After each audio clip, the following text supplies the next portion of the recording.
with all of the providers in this part of the region, discussing these issues, and been a leader in having the sector take a look at how do we build a strong sector in light of all the challenges that we face.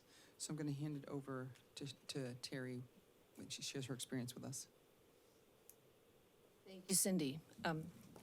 Mayor Wong, council members, thank you so much for this opportunity to be with you to talk about something that I care very deeply about, and that's ensuring that we build communities where everybody thrives. I am going to start directly in with ensuring that we are speaking the same language and have the same definition for what we're going to be talking about this evening. So I'm going to start with just talking about what are human services. Human services, very simply, are supports that are designed to help all people from birth through old age achieve and maintain well-being and quality of life.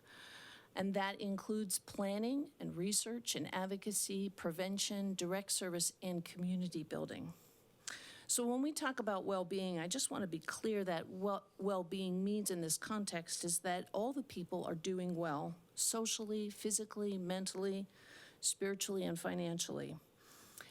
This is actually core to the City of Mercer Island's mission statement, which I know you all know by heart, but I'll remind you that the mission of the city is to provide outstanding municipal services that enhance and protect the environment, the quality of life, and community health, safety, and welfare on Mercer Island.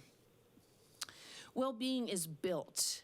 It is built much as a house is built with lots of different materials, including community resources, social relationships, opportunities. And those supports, when provided, help people to achieve well-being.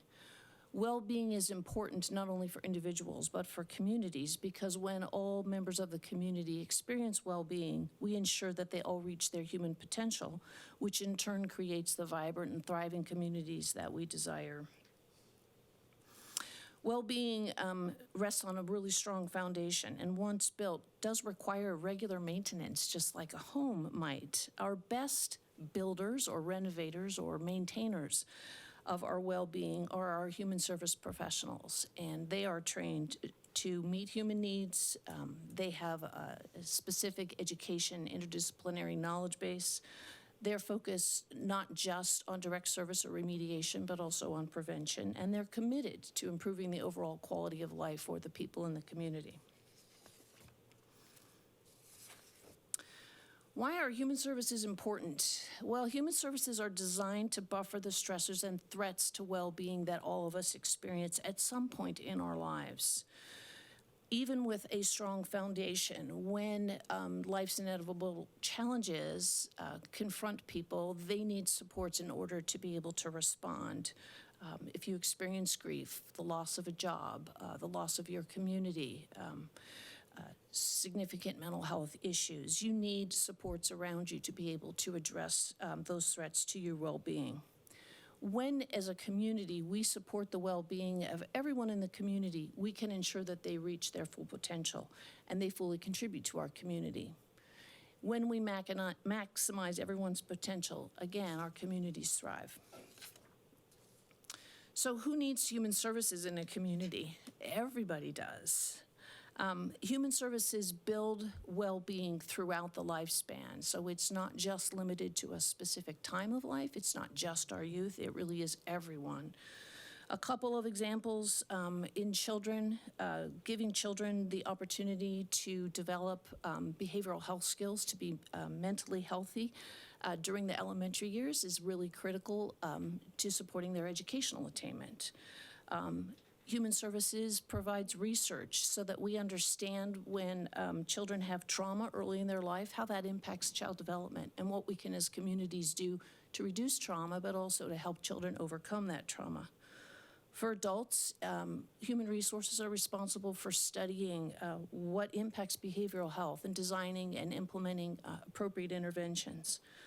Human Services is responsible for creating affordable housing when housing stability becomes an issue.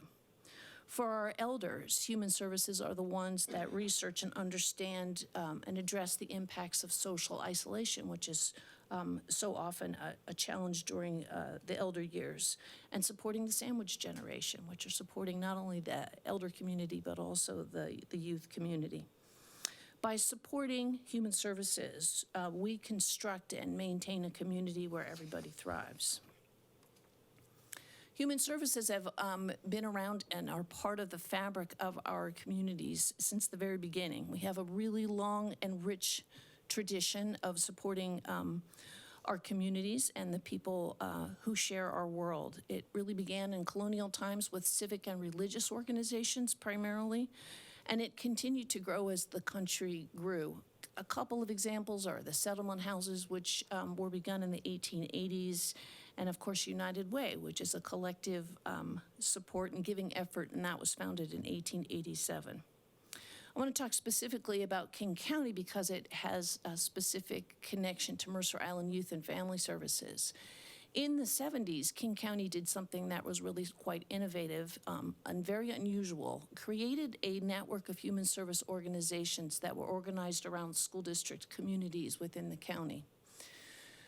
A few of those have closed or been absorbed by other nonprofits, but for the most part, more than 40 years later, all of those organizations are still operating. They collaborate to provide and ensure that human services are available for children, youth, and families throughout the county. Some examples that I think you'll know are Youth Eastside Services, which is the youth and family service provider for Bellevue and Lake Washington school districts. Friends of Youth, where I served. We supported the Riverview, Snoqualmie Valley, and Issaquah school districts, some of the others that are on the slide. Mercer Island is a part of the Youth and Family Service Network, but uniquely, it is the only youth and family service provider that's embedded in the city government. And that decision has given Youth and Family Services a more robust infrastructure and support than peer agencies across the county. And it has reduced the reliance of the human services in this community on philanthropy. Although, of course, it hasn't transcended the need for philanthropic support, which is why the Mercer Island Youth and Family Services Foundation was founded. Not as a primary vehicle for funding, but as an enrichment tool, as a tool to ensure that the human service community on Mercer Island can do more and can do more innovation and make other changes that are needed because of the specific needs of the community here. So I've started a little bit into how human services are funded, and I'm going to quickly enumerate sort of the four major categories that provide funding for human services today in our communities. And the biggest one is government grants and contracts. When I look at most of the nonprofit organizations providing human services, I would say most of them have up to 60 to 70% of their revenue is generated through government grants and contracts. And there's some challenges and some benefits. They often require matching dollars. They usually don't pay for the full cost of the service that's provided. They're relatively inflexible, so they define the outcome, they define the way you're going to do your service. And it leaves not very much ability for a recipient to tailor the needs to their specific community. They're time limited, so usually they're multi-year, but you do have to reapply. And often when you reapply, you can often find that the way they want the services delivered has been changed, or the outcomes they desire have been changed. It does require that the nonprofit organization have grant expertise in addition to human service expertise on staff. Some examples of this are the recent SAMHSA grants that Mercer Island was awarded through the federal government and the King County Youth and Family Service Network. A second key way that human services are funded is when human service work is embedded within government. This is less common, but does happen. And this means that the government entity is providing those services as part of its governmental function. It generally has meant in comparison with a nonprofit organization that salaries and supports for staff tend to be at a living wage, and there is a more robust infrastructure that supports the work than is available for nonprofit partners. Examples of this actually is Mercer Island Youth and Family Services, the City of Seattle Homelessness Navigation Team. I would say that this is the envy Mercer Island Youth and Family Services is the envy of most of the other youth and family service providers in King County because of its ability to have this support from city government as a key anchor for its funding.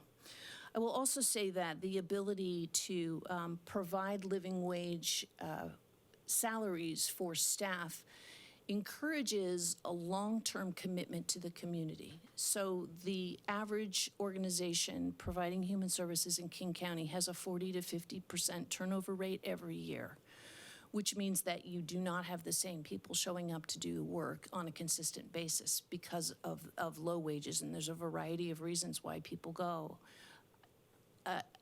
Mercer Island, by contrast, really has been able to hire and retain staff for a very long time. All of the work that happens in human services happens in the context of relationship. So when you have the same people showing up year after year, their ability to create relationship and sustain relationship and have the outcomes that are desired for the people that are served is greatly enhanced. A third way human services are funded is earned income. This is where an organization actually earns income to support specific work or services. Sometimes that earned income or earned revenue can be related to the organization's mission itself. And a really easy example of that is Fair Start. I hope some of you have had lunch or dinner there. Their mission is to train and develop workforce, and they do that by operating a full-service restaurant, which contributes to their ability to raise funds for their organization. The Mercer Island Thrift Shop is another good example of earned revenue opportunity. And finally, there's philanthropy. Philanthropy has changed from being an opportunity for enrichment, enhancement, for excellence initiatives, or for innovation. For nonprofits, it's often become part of a really critical funding for human services. There are some limitations in philanthropy. The larger funders mostly want to fund innovations, or they want to give you a specific grant to do a specific thing. They don't generally commit to general operating support, so they don't want to support the infrastructure that's required, and they very rarely will give multi-year grants. Surprisingly, philanthropy is not particularly strong right now, despite the strong economy. And in general, philanthropy is inherently unstable. It can vary year over year, and that can be because of a variety of factors the organization really has no independent control over. In addition, it requires organizations to have fundraising expertise in addition to their core competency of human service expertise. And I probably don't need to give you examples. Probably just this month alone, you have all been asked or attended a breakfast or a luncheon or a gala or an auction. So philanthropy, while important, is inherently not a very reliable source of funding for human services. Terry, can I ask a question? Yeah. You know, I think it's in, I've looked on page 4 of the agenda bill, there's some comment about the United Way model has unraveled, and I was curious by that. And does that is that related to your point about philanthropy, or is it a different comment? I think it's more related for United Way with respect to the challenges facing the sector and how traditional funding has been relied upon. United Way has gone towards a more specific, away from a safety net funding, designed to specific priorities, which has meant that it has become directed giving to specific things. So, for instance, senior services are no longer funded by United Way in King County. So when we talk about it unraveling, that's what's alluded to there.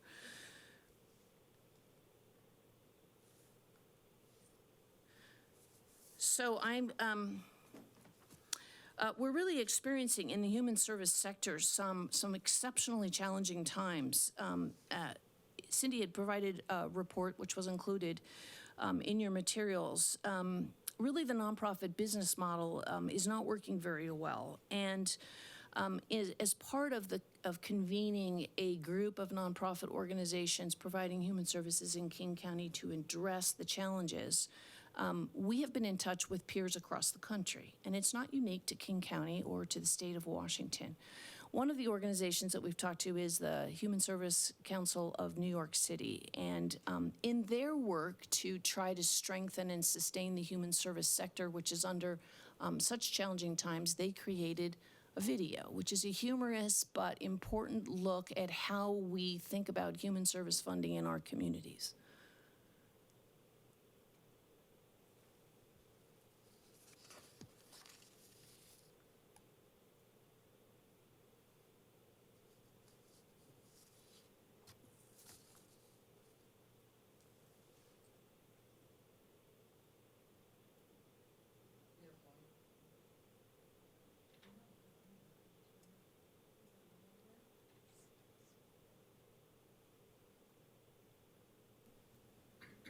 Try it again.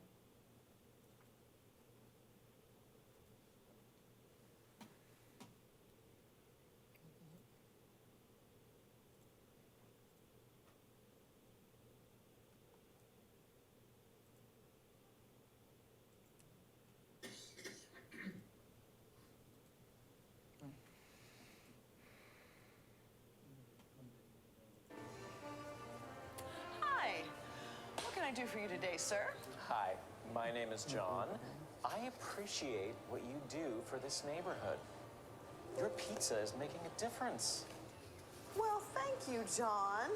You know, when we opened, we were just a small shop with a simple mission to... Right. Listen, I represent a large institution, and we're interested in buying a significant number of your pizzas. Oh, okay, great. Well, our cheese pizzas are $10. Great. And then I've done some number crunching and determined that we're going to need 10 per month, and I can pay $8 per pie. Oh, and I'll need them to be Sicilian. Oh, but the Sicilian pies are more expensive. That won't cover my costs. Oh, well, I'm sure you can just find someone who will be willing to make up the difference. Who? Well, maybe do a couple black tie events, you know, honor some people. I'm concerned about the impact on quality at that price. And, you know, my reputation is at stake. Of course, but just imagine how much more efficient you would be with 20% less than what you should be given.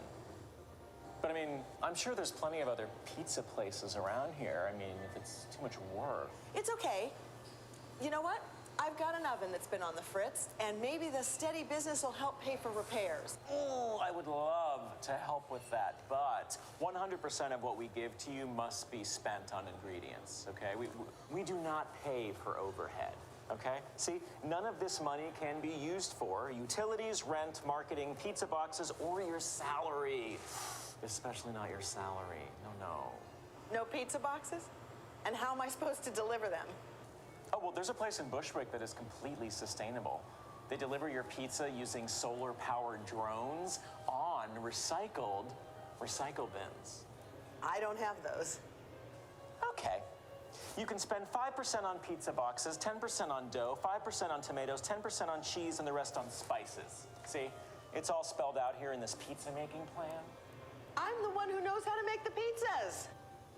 Yeah, no, of course. What you want to do is just fill out this paperwork, okay? You make any of the stipulated adjustments to your business model, and then after a few site visits and several audits, payments should start rolling in about 6 to 9 months. A site visit? Yeah. As you see here on page 47, okay, your chef will either have to have been nominated for a James Beard Award, competed on Iron Chef, or taken anger management classes from Gordon Ramsay. I serve pizzas. A James Beard Award, huh? Most of my cooks can't even grow a beard.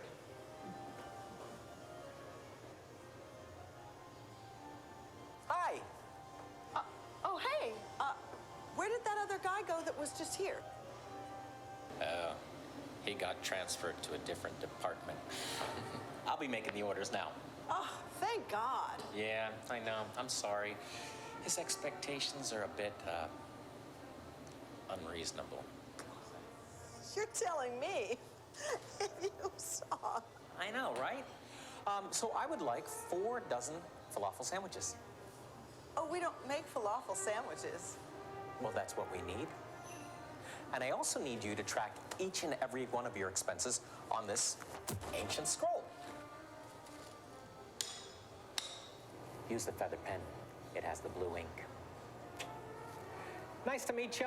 And really, you are making a difference with each falafel sandwich. Yeah. That's you don't have to put up with that. You and other pizza places are providing a valuable service to our community, and we should be backing you up and not making you jump through hoops. Listen, I would like to order a large supreme pizza, and someone told me that you have an oven on the fritz, so here is $100 to go towards fixing that. Oh, thank you. Thank you so much. I hope you come back. No, absolutely not. I only buy pizza from the same pizza place once because otherwise I keep coming back. You get dependent on me, and that would be so. Oh. Okay.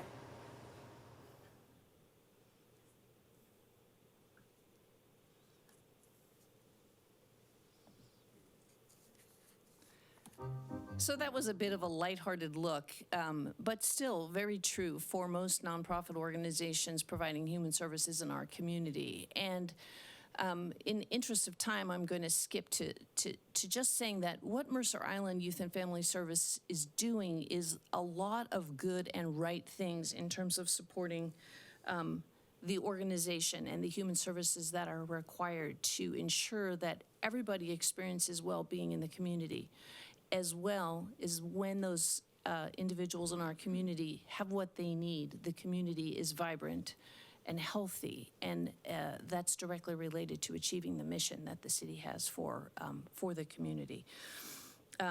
One of the reasons why this has come to the fore for us is that's not happening across the region for many human service organizations. So Mercer Island has a lot to feel justifiably proud about, and has come across and has created a model that is far more robust and stable for the community and for the individuals who reside within the community. So I'm happy to answer any questions or any discussion before I turn it to Jody.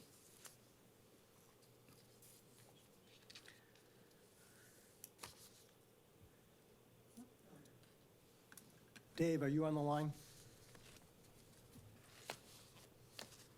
I am. I just want to say thank you guys.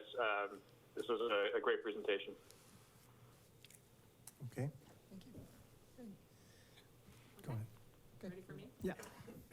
Well, first of all, thank you very much for inviting me to speak.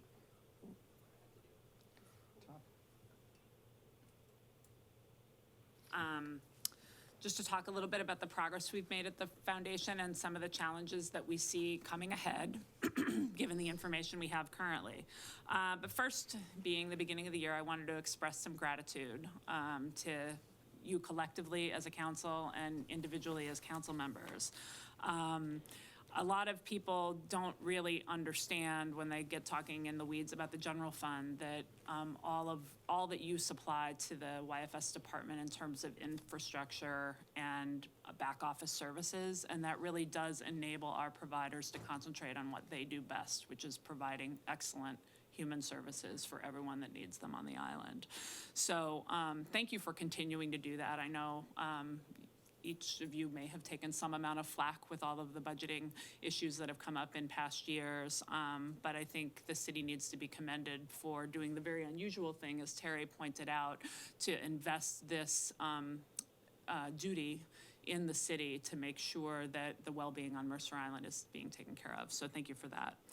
And then I'd like to thank each of you personally, too, for investing your time and your dollars, both in understanding what it is that the department does in your official capacities and in your personal capacities. Many of you donate to our campaigns year after year. Councilman Wong and Weicker and Jacobson have all been table captains at our breakfast. I'm going to issue a blanket invitation to all of you, and I hope that you join us on February 12th. Our breakfast is coming up, and in case you think it's going to be the same old thing, you would be wrong about that. We have a new format and some exciting programming planned that I think each of you would enjoy. So we really hope to see you there. And then I've been impressed since I've been in my role as president of the foundation at how invested you are in really learning both about the department and the funding structure. And I appreciate it when you ask me questions, and I appreciate it when you engage with me. And I want to offer to all of you, and particularly the new council members, you can feel free to call on me anytime if you have questions about how something's working, or you have issues with how the foundation at least is handling our stewardship for the department. I do want to have a call out for how much support we got for the city at the tree lot this year, given that you were taking over the property and you obviously support us in so many ways, from letting us park our trailer at the recycling event and helping us to fix a flat tire when we have one. And we really enjoyed seeing Mayor Wong slinging trees on the lot this year. It's a wonderful community activity. It really brings people together in so many ways. So thank you for supporting that effort. We netted over $41,000 in net profits. So that was higher than last year, despite the fact that there was a Christmas tree shortage on the buying side this year. So we could have done much better if we could have gotten more trees, because there was more appetite. So that is a good news story.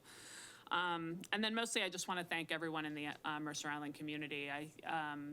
This juggernaut that is the YFS department speaks for itself with its quality services, and it gins up a lot of enthusiasm. And I don't want to say that fundraising is easy. It's not, for all the reasons that Terry has pointed out, but it's made a little easier by the fact that we can count on a number of longtime supporters. And being such a close-knit community, it's great that we can talk to each other about it. And we just really appreciate all of the donations that we get. So I think my purpose here today is just to kind of let you know where the foundation kind of is fitting into the changing financial picture. As I think all of you probably know, we are one of the big three cash funders of the department, and up until recently, we've been solidly in third place. First place is, of course, the thrift shop, which the founders of this organization were very prescient in deciding would be a wonderful opportunity, not just to engage the community and to sell some nice goods, but to do good with those revenues by plowing them into YFS services. And it has done well, and the council has supported initiatives to expand or to make investments that can return more dollars on that. So we thank you for that as well. Second place historically has been the money that has come from the general fund. And then we in the foundation have been in third place. The way we have historically structured our funding commitments is at the biennial budget processes, we would sort of work hand in hand with the department and the city, knowing what the overall budget was going to be, and then we would make a commitment over those 2 years to fund in each individual year that kind of third place position. So it was sort of building up from the ground. If the foundation were so lucky to raise more money in a year, our practice would be for that budget to approach the department to see whether they had any special needs that were unfunded that we would fund on a one-time only basis. And we would be able to utilize the donations that we had brought over and above our commitment in that fashion. Those types of over and above donations were generally for two different purposes. Sometimes they would be infrastructure type needs. For instance, one year we allocated the money to buy a van for the thrift shop that would be able to pick up large donations that hopefully could generate more revenue. Sometimes it was doing things like paying for a half-time second mental health counselor at IMS. Sometimes it's, but all of the services that we fund come at the direction of Cindy and her team based on what the current needs are. And we were always happy to do that over and above funding when it was needed. And then, of course, it was needed in the last couple of years when the budget started to grow and the revenue streams were not keeping pace with that. So the foundation has roughly doubled its commitment from 4 years ago to where we are now. And that creates some stresses and some challenges, some positive challenges and some negative challenges. And that's a little bit what I'm going to talk about today. So, again, going back into history, the beginning of the foundation in 1989 was a board of 3. And those 3 people did a wonderful job of doing more or less one thing, which is putting on a really great breakfast. So that was cyclical. It brought in money. It generated buzz about what the services were. I'm sure in the context of fundraising, they were also doing a bit of outreach, just teaching people that the department was there. But here, 30 years later, we do much more than that breakfast. We now have an all-volunteer board of 15 members max in our bylaws.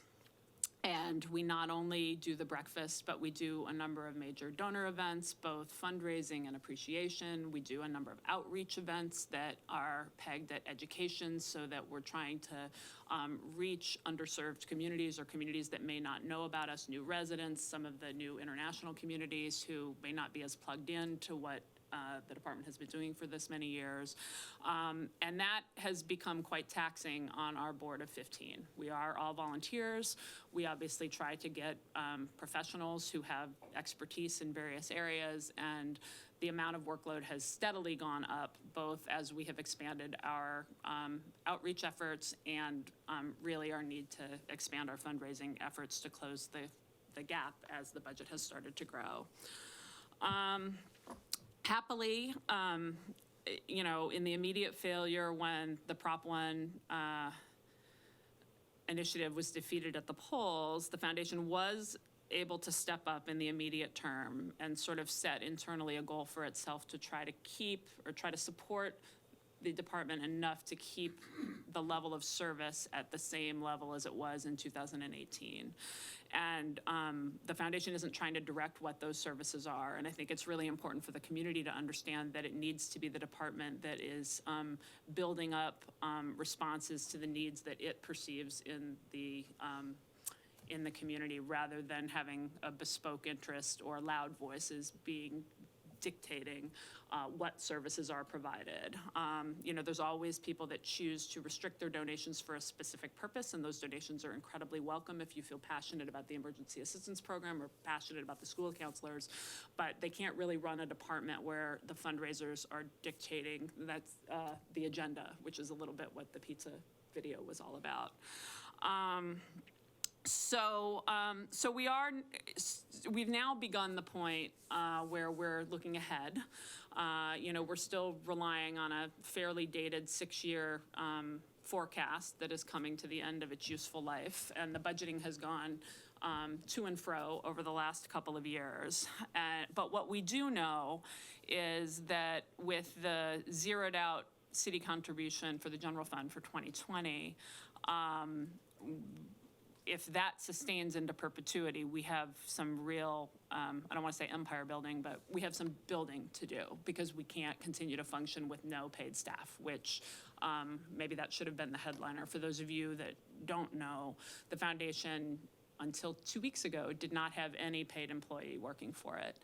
We did have Sari Weiss, the development director, the very talented development director, who resides in the department, and she sort of serves a little bit two masters, but she's paid by the department. She's there to support the departmental function, but she also has cultivated the fundraising expertise. She's part-time. So that was the only paid resource we had up until recently. Because of the budget cuts, cut back the city on admin funds, we had been able to previously pay for some of the admin time for some of the department admins. They didn't need the full 100%, so we would buy 25% of that. But then when things got marshaled in a different way, we lost access to those admin facilities.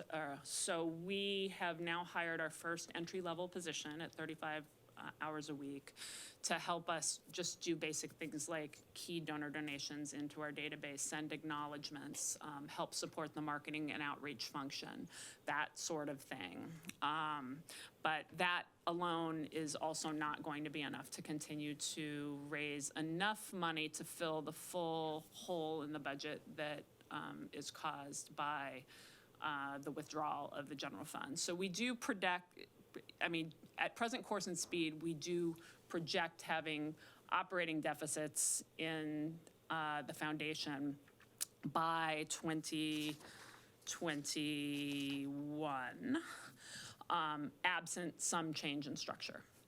So we have looked into, we've hired a consultant to sort of talk to us about benchmarking to see what is the minimal amount of staff that we might need to take on in order to be able to achieve the fundraising levels to aim at the goal of keeping sort of at least the level of 2018 services.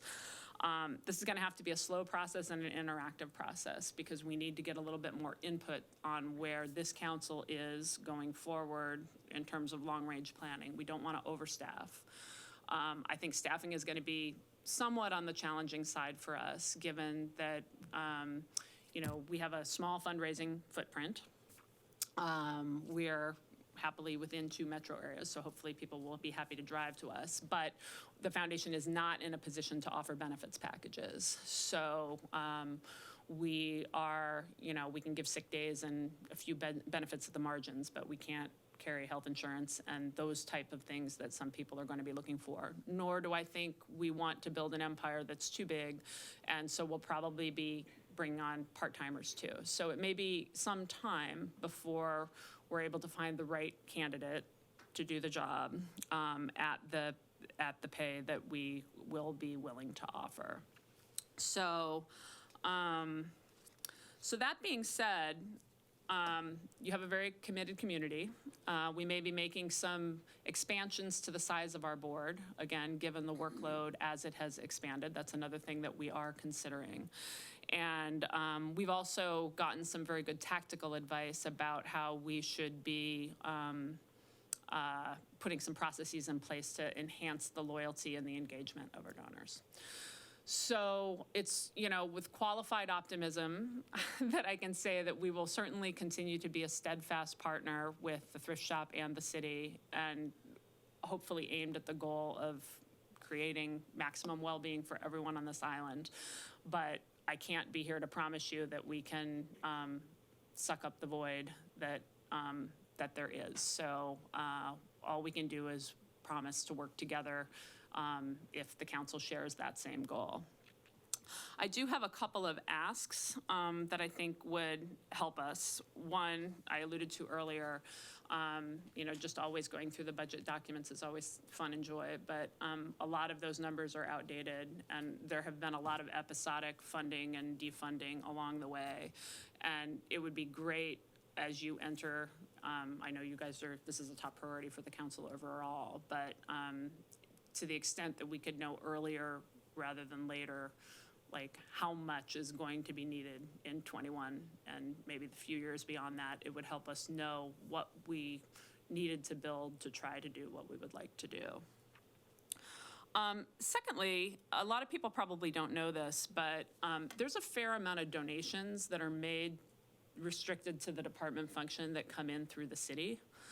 And then those donations get passed through by the city directly to the department. And so those are private donations. All fundraising research shows that funders are going to be more engaged with the organization, more likely to give more year over year or to become a sustained supporter of an organization if they have a direct access and engagement with the organization itself. I would submit that a lot of those very generous donors who give to the city for the purpose of funding YFS services would be better served, and the city would be better served by having those those donations come directly to us. First of all, your finance department has to deal with them in checks of whatever magnitude they have to be. But more importantly, we don't know who those donors are. We just see the lump sum go into the department budget, and we can't thank them. We can't invite them to our events so that they can learn more about what we do. We just can't treat them with the gratitude that we treat our donors that donate directly to us. And so the ask to the city, I think, would be, if you all could put out some sort of a message through your city messaging channel saying, hey, you know, I know a lot of you guys have been doing some of this for a long time. Maybe you started donating before the foundation even existed. The best way and the most efficient way for the city for you to give to YFS is to give directly here at this website or here at this physical address to send in your check. And that will enable us to bring more donors into our donor pool that we can cultivate and appreciate and hopefully sustain and grow their donations over time.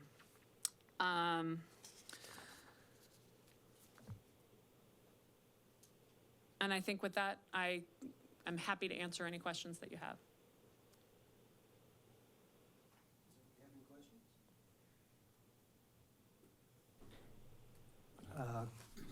Councilmember Reynolds? Just like some clarification to help me to understand. I think you said you were projecting operating deficits starting in 2021, is that correct? Starting in 2021. And in 2020, the city general fund funding is zero, is that correct? That's correct. So I'm surprised you're not running deficits now. What's the nature of why are you getting by in 2020? Why are we getting by in 2020? Well, a couple of reasons. There was an enormous outpouring of community support in the wake of Prop 1 that I think engendered a lot of education about it. So we have experienced a lot of fundraising growth. But we've also taken on, again, additional costs. And so the big driver of the deficits is it's assuming we now have this one 35-hour a week employee. And even with that employee freight, that will eat into, we're not just passing through donations. We had a very, very low expense ratio historically. We don't pay for buildings, we don't pay for, we pay for stamps to send letters, we pay the subscription fee on our donor database, and we have a lot of volunteers. But once you start hiring staff and committing to that, then that happens. So basically, correct me if I'm wrong, basically what you collect goes straight to the Youth and Family Services Department? It's a straight pass-through effectively, or? No, we have foundation accounts. So I mean, we do actually have a reserve account. And we have a reserve policy. And I do want to say that when I say that we're going to be running operating deficits, we don't want to go into our reserves. Those reserves are for economic downturn times, which in the human services space, not only do you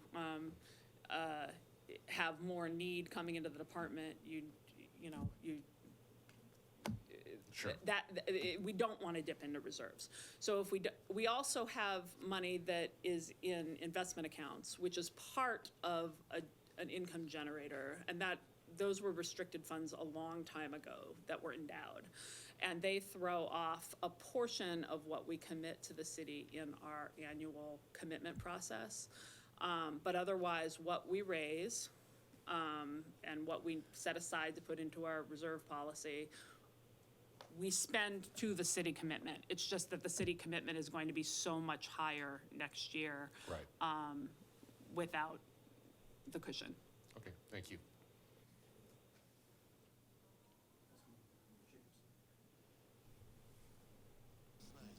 If I could turn this thing on. First a comment followed by a question followed by a suggestion, I guess. First is you and your organization, I think, are to be highly commended in the success you've had and the way you've done it. And one of the reasons that people keep sponsoring tables and stuff like that is that you do the way that you deal with things, let alone the cause that's behind all this, is you leave a very good taste in people's mouths. So good on you for that one.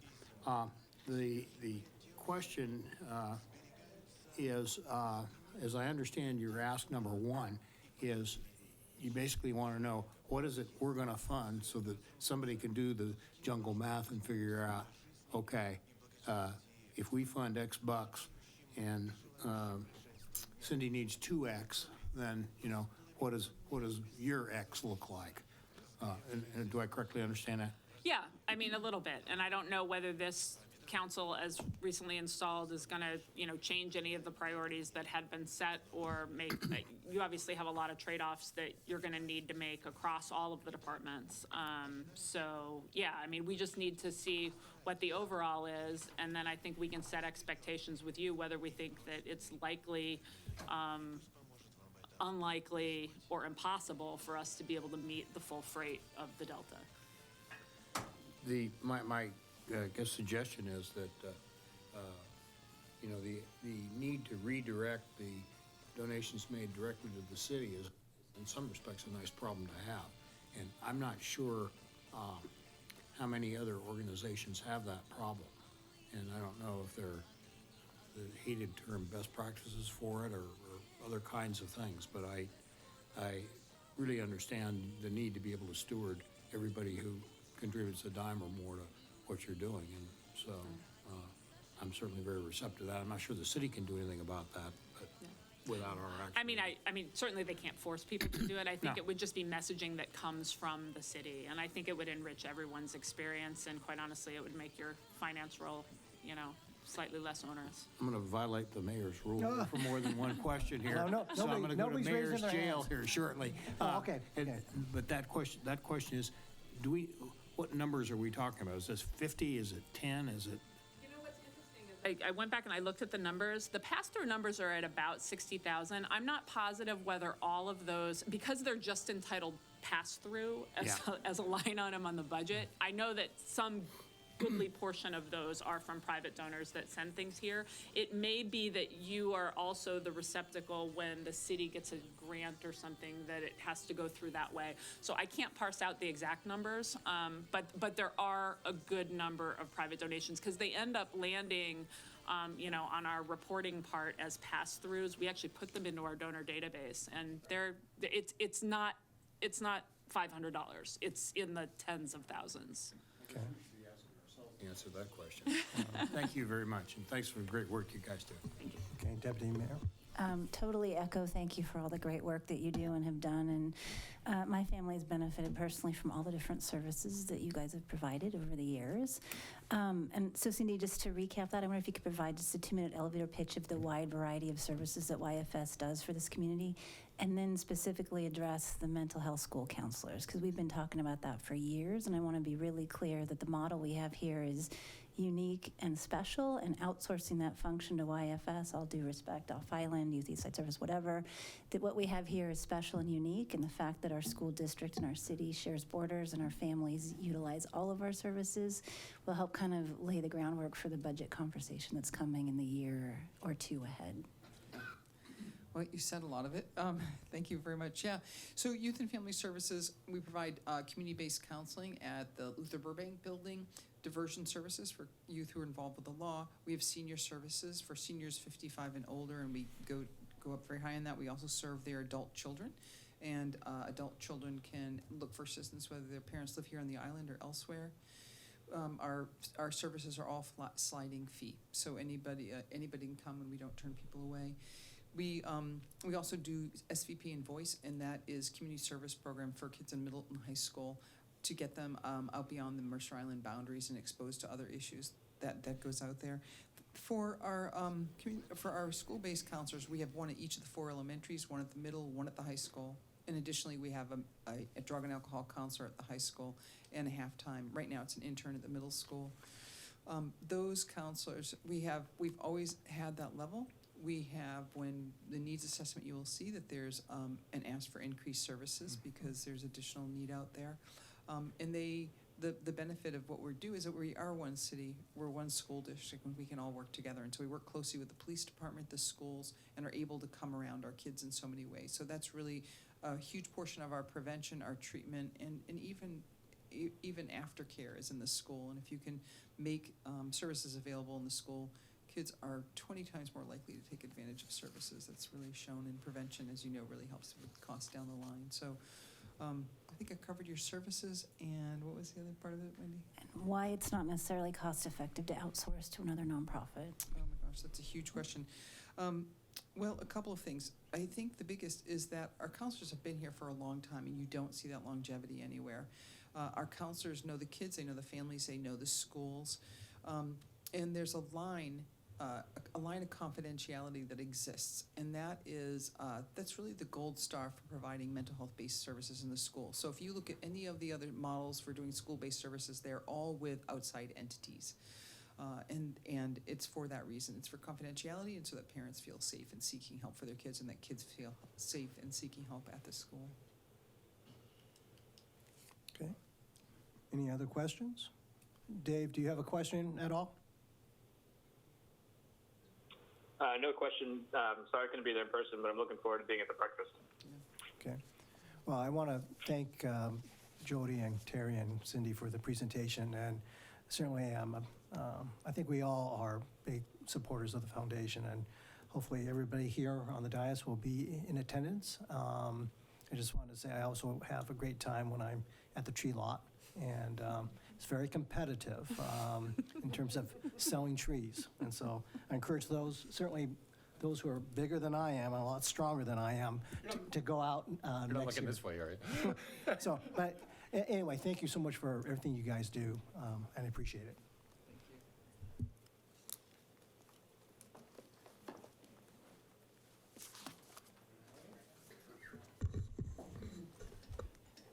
Mayor Wong, may we take just a couple minutes to flip the room real quick? Yes, you may. Thank you. How about we're back at 7:05?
We're all here. Okay. We're going to start up again.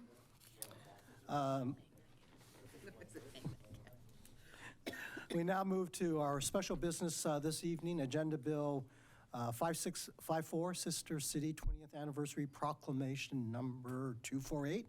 And I'm going to introduce Senior Project Manager Kristen Taylor. All right. Thank you, and good evening, Mayor Wong and council members. I would like to invite up the members of our Sister City Association and the 20th Anniversary Sister City Delegation to all come up to receive the proclamation from the mayor. So would you all please come join? Why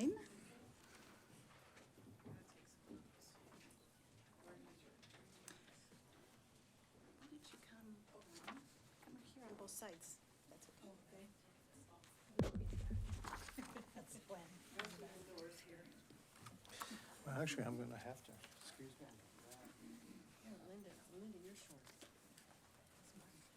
It's all about the photo, remember? It's all about the photo. Well, now you can read it. Yeah, and I have my reading glasses, so anyway. Well, welcome.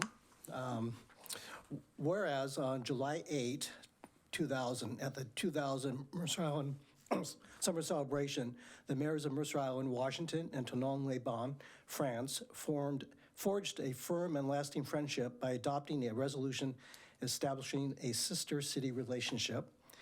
And whereas the year 2020 marks the 20th anniversary of the Mercer Island Tonon City sister city relationship, and whereas from the beginning, the two cities acknowledged their many common attributes, including their tradition of democratic government, physical surroundings adjacent to large and beautiful freshwater lakes, mountains, and major world-class metropolitan cities, citizens dedicated to caring for their children, their schools, their homes, and their businesses, beautiful communities, each having strong commitments to parks, gardens, visual and performing arts, and public gathering places.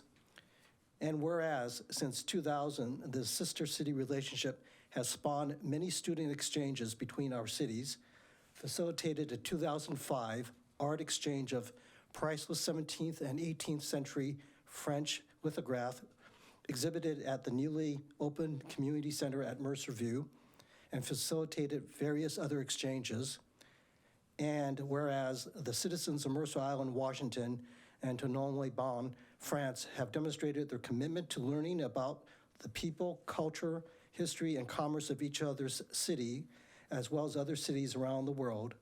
And whereas the mayor will lead a delegation to Tonon-les-Bains, France, from February 3 to the 7th, 2020, to celebrate the 20th anniversary of the sister city relationship. Now, therefore, I, Benson Wong, Mayor of the City of Mercer Island, Washington, on behalf of the City Council, do hereby proclaim the week of February 3 through the 7th, 2020, as Mercer Island and Tonon-les-Bains Sister City 20th Anniversary Appreciation Week in Mercer Island. The City of Mercer Island pledges to its continued friendship, respect, and commitment to maintaining a long-lasting and productive sister city relationship approved this 21st day, January 2020.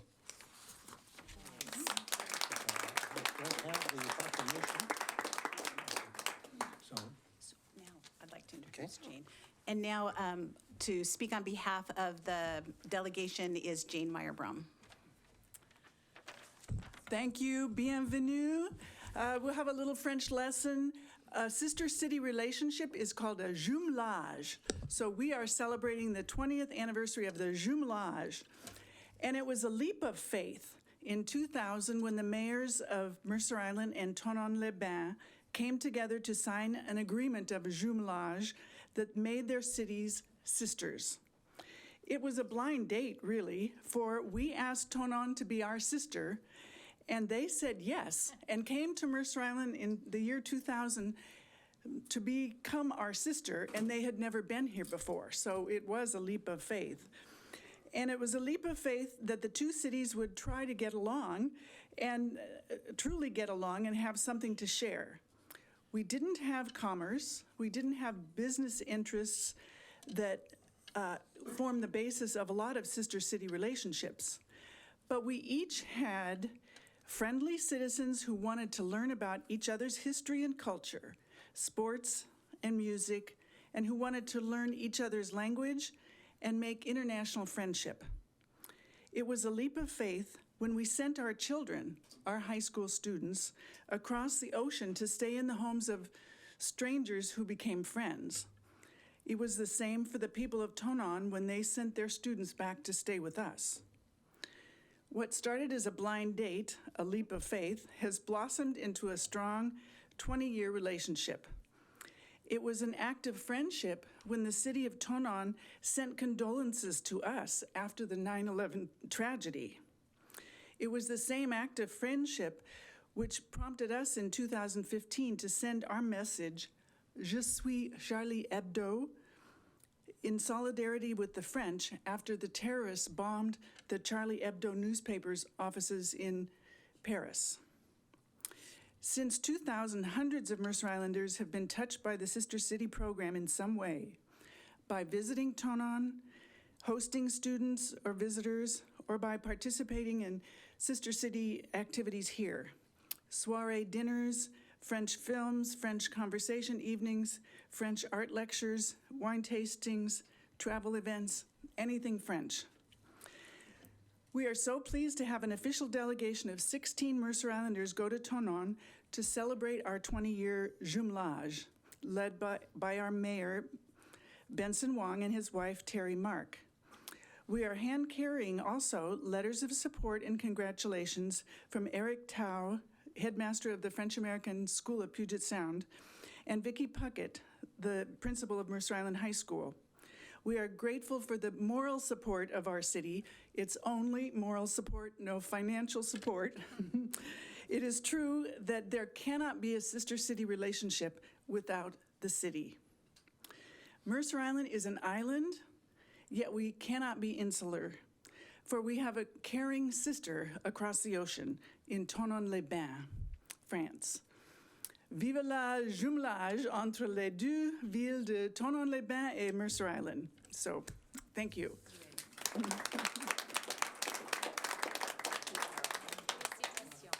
Yes. If the entire council come on down, that'd be great. Take a picture with, Good idea.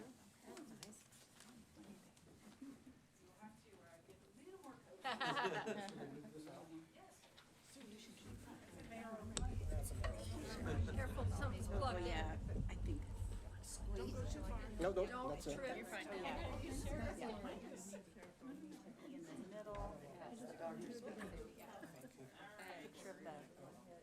The proclamation, is it on your? Yeah, this is copy. We could have like a big check. Or a great big proclamation.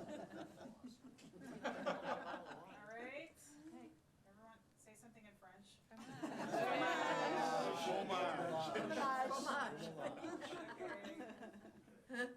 Excellent. Thank you.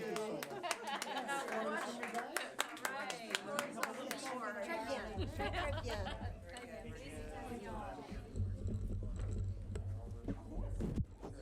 I know they were working on getting it signed by now. And you got here right? My goodness, if y'all trip, I'm gonna die. Yeah.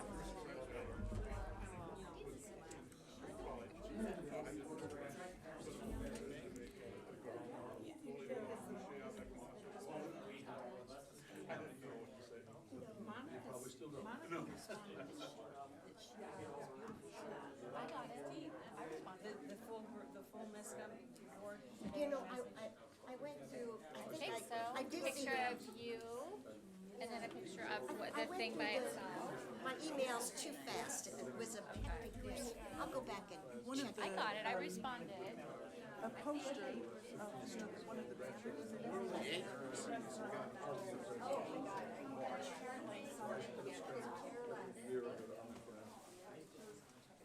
If I don't get it, I'll write you. No problem. Thank you.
Okay, so we're going to start up again.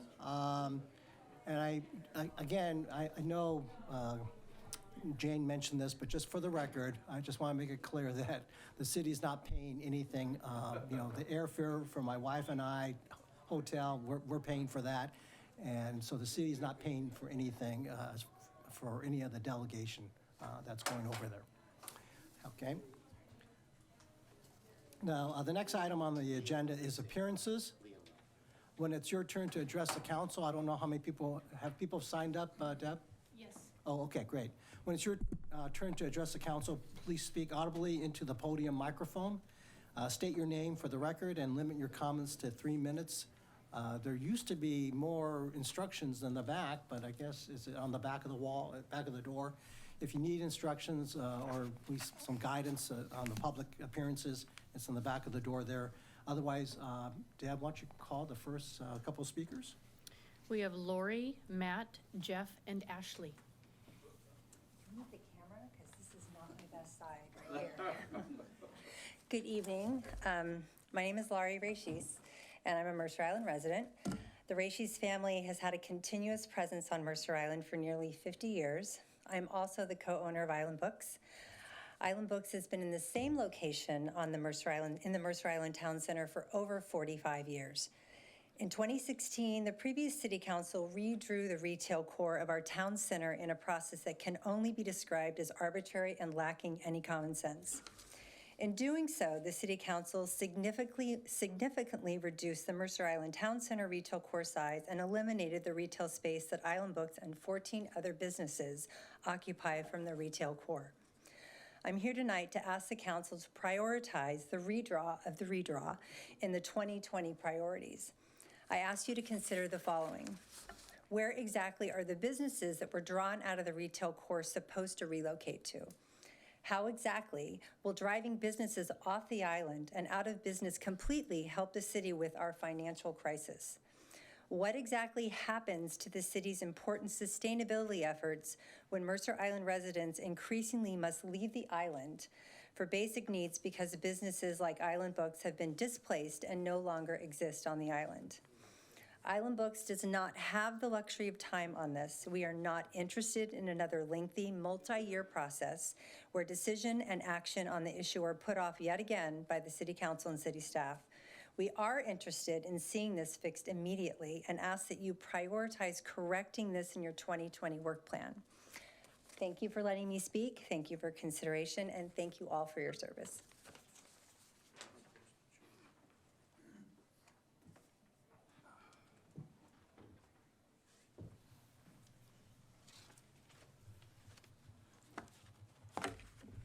Council, my name is Matthew Goldbach. I live here on Mercer Island and have for the last 7 years now. I'd like to start just by asking or respectfully requesting that you consider and reject AB 5653. I'm not going to go into a lot of detail on why. I think you all know, and I think you've received plenty of correspondence toward that end. What I'd like to talk about a little bit is, which I've talked about here many times, is the CFZ situation. On August 5th, 2019, the Growth Management Hearing Board ruled that the city was out of compliance with the GMA and ruled that they had until October 9th, 2019 to either comply or repeal Amendment 1.8 of the city's comp plan. The city did not challenge the order, but requested an extension and was granted until January 9th, until January 9th, 2020 to come into compliance.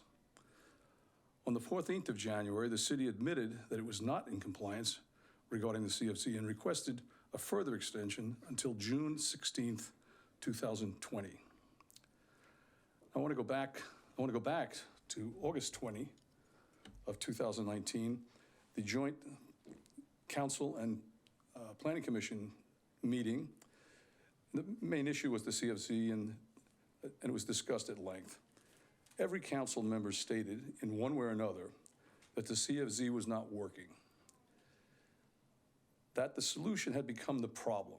The council unanimously agreed the issue should be sent back to the PC and they could explore alternative approaches. The neighbors don't want the CFZ. The other potential CFs don't want it. The applicants are out of compliance and have been for years. The Growth Management Hearing Board confirmed what the community had been saying since the CFZ process became public knowledge. I'm just requesting that you repeal Amendment 8 and 1, and please stop wasting your time and our money. Respectfully. Thank you very much.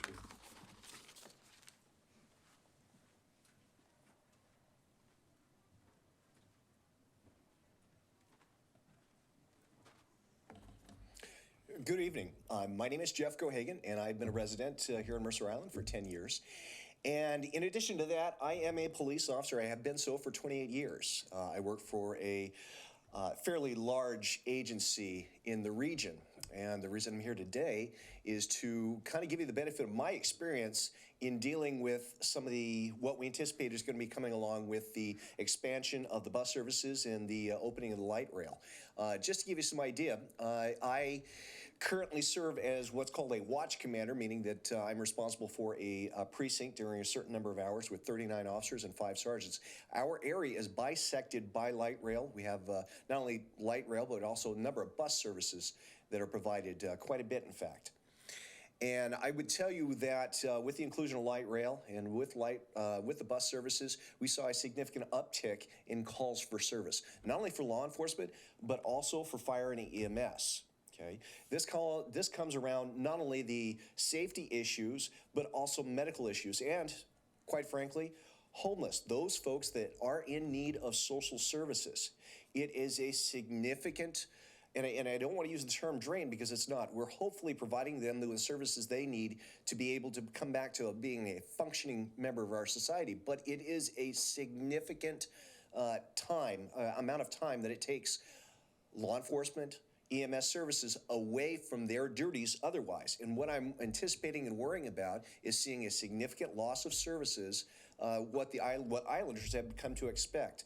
Example I would give you is that we know that there are only 3 law enforcement officers on duty at any time.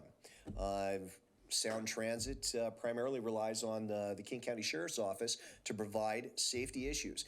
In my personal experience, they have a 20 to 40-minute response time. More often than not, the local jurisdiction ends up assuming those responsibilities.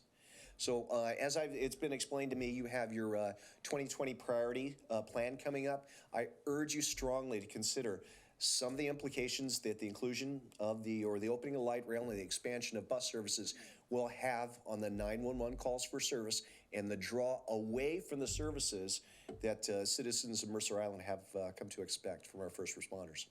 Thank you.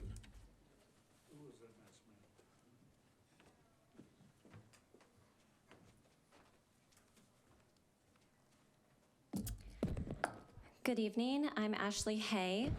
I want to wish each of you a happy new year and thank you for the time and energy that you will be devoting to our community in 2020. Thank you. As you convene this weekend to determine priorities for the coming year, I strongly urge you to consider the following. In no particular order, 1, preparing for light rail and ensuring appropriate levels of police and fire services for our community.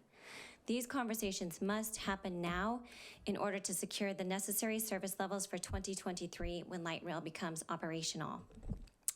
We currently enjoy a very high level of safety and security thanks to our amazing police force and fire department, so let's keep it that way. 2, we must have a plan and written policy in place for how we will help the most vulnerable members of our community. Those individuals and families who have become displaced from their homes. Our city code must be revised to reflect this plan, and relationships with nearby services must be established and strengthened.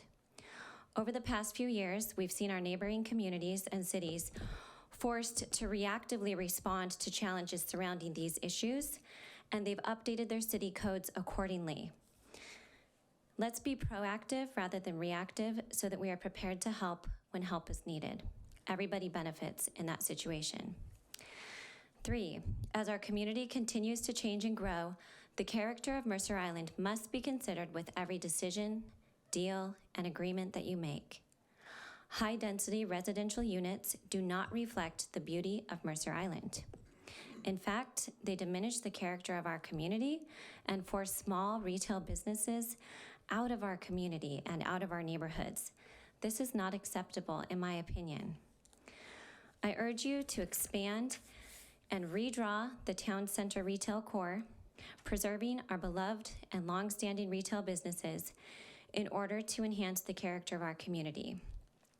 And as you soon face considering residential housing options near the light rail, please ask yourself if the decisions that you make will enhance or diminish what we all love about this community: the peace and quiet, the parks, the safety, small, locally owned retail businesses, and a beautiful respite from our bustling neighboring cities. The beautiful character of this community must be considered as you make decisions about growth. Growth is inevitable, but we can do this in a way that preserves our character. I only have 18 seconds. So I would greatly encourage you to reject AB 5653 tonight. I just took a look at that due to safety concerns. If I read correctly, it looks like rooftop railings may not exceed 36 inches. That's pretty scary. When we built our house a couple years ago, we put a 43-inch railing on a 2-story building because there's no way I would allow my kids near a 36-inch railing. So, sorry, I'm over the time, but I would greatly encourage you to reject 5653 due to safety concerns. Thank you.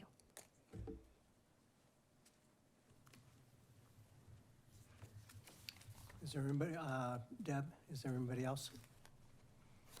Okay. Public appearances is closed. The next item of business is the consent calendar. The consent calendar contains accounts payable reports for December 31 and 2019 and January 10, 2020. Certification of payroll dated January 17, 2020. Minutes for the December 3, December 10, and January 7 meeting of the City Council. Does anybody first want to pull anything off the consent calendar? If not, is there a motion to approve the consent calendar as presented? So moved. Second.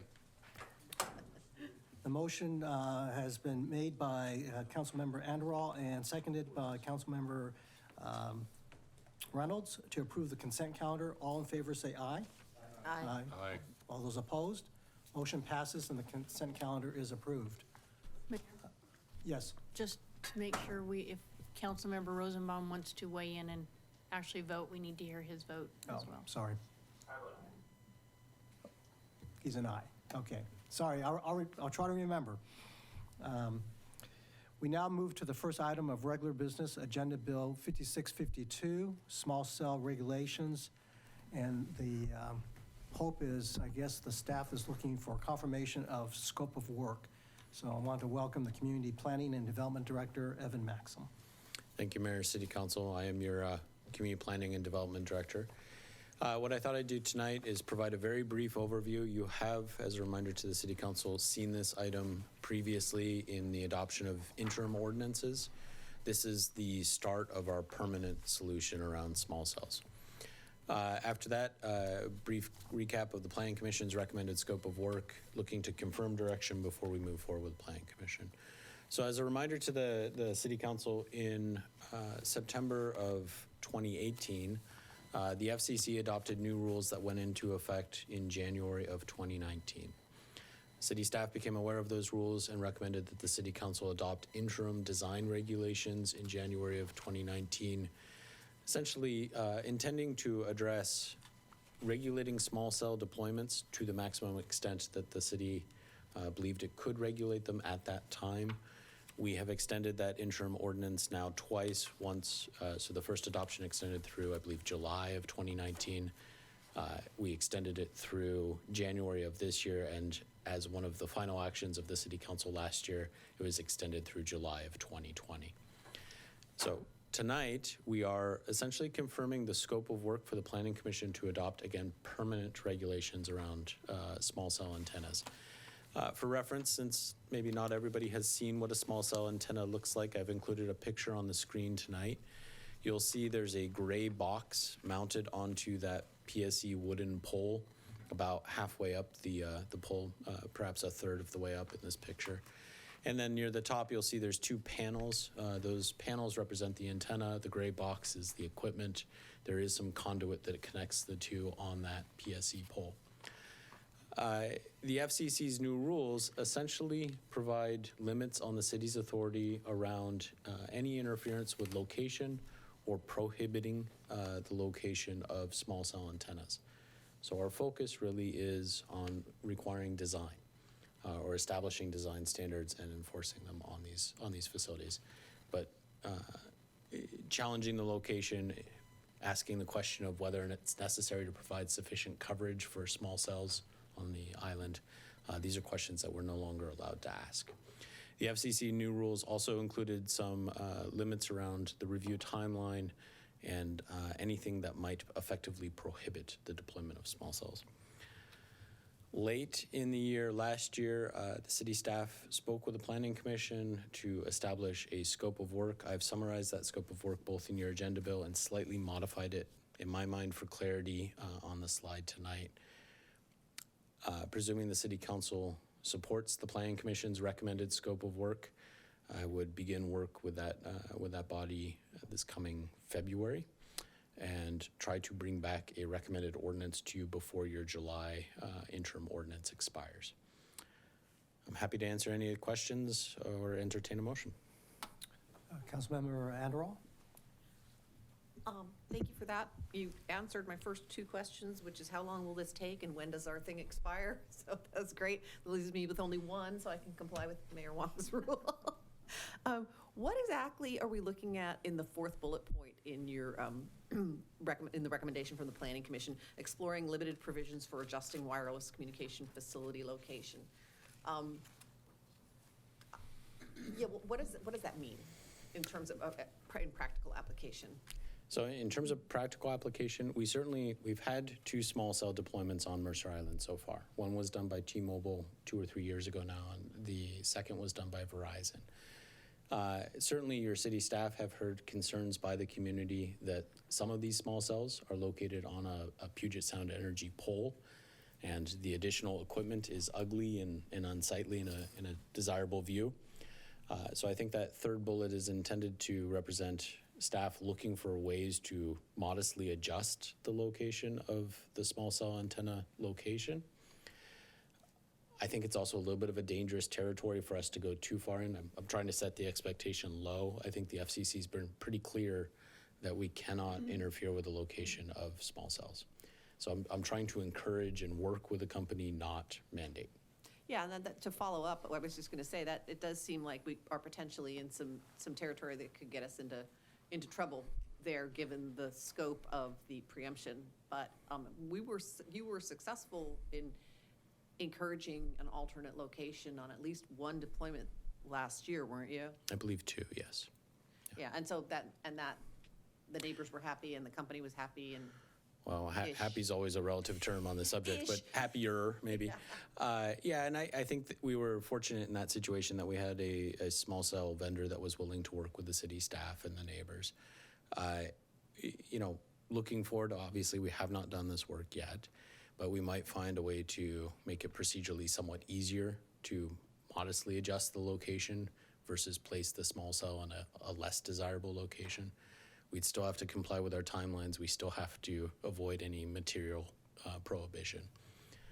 So I'm trying to set the bar a little bit low in terms of expectation, but I do think this is an area the Planning Commission has recommended we look into. Great, thank you. Councilmember Jacobson? I seem to recall when this subject came up last fall, when I was on the outside looking in, that there was an appeal of the FCC rule. And has that gone away, or is it still percolating through the appellate courts? My understanding is that it's still percolating through the federal courts. I could look to the interim city attorney, B.O. Park, to elaborate further. Yes, it's still going through the federal courts, including the Ninth Circuit. And the only pertinent decision that has come out of the litigation thus far was a declaratory ruling by the DC Circuit Court stating that the FCC rules pertaining to environmental regulations, which were, the FCC rule said they were bypassed, they could be bypassed, that was rejected and sent back to the FCC. But as far as it pertains to us and design limitations and fees and the other criteria, that is still pending. A decision on that is still pending.